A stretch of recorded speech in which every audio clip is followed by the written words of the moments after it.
pretty much all the men in my family were in the military in some form or another. And so I just always knew that I would follow suit and go in the military in some capacity.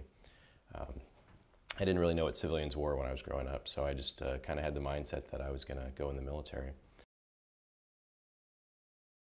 Shortly before I left Iraq, I was named the top comm officer in my career field for all of Europe. So in other words, I was one of the top officers in my career field for the entire Air Force. A few weeks after I left Iraq, what I didn't realize at the time was someone had searched my private emails and proceeded to read those, found a couple they thought were interesting, or they, I don't know, piqued their curiosity, and raised it up to the squadron commander there, and he ordered a search of my emails solely to determine if I had violated Don't Ask, Don't Tell. So my commander called me into his office. First thing he did was he read me the military's policy on homosexuality, and of course I had no idea that any of this had transpired or had no idea what was going on. And then he hands me the stack of emails and says, how do you explain these?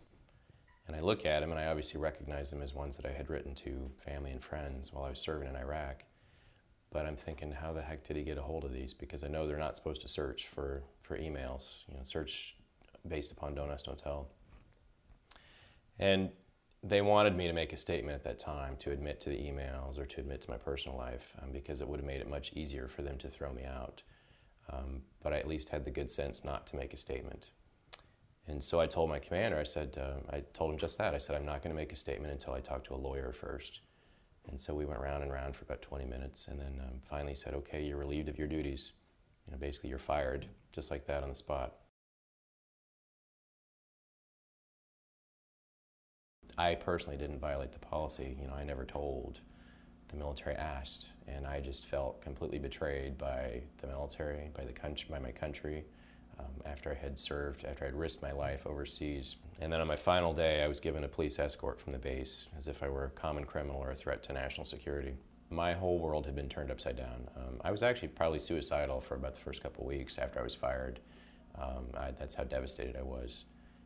And it was just through a few close friends who pulled me through, and I just drew on their strength because I had none at that time. The last couple months have been pretty amazing from the standpoint that I took what was a horrible experience and just the low point of my life and turned it into something positive and something productive.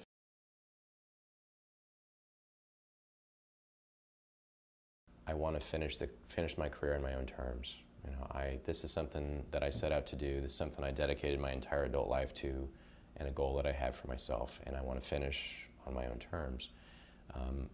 I also look forward to coming back on active duty to be an example of a good officer who was thrown out under a horrible law.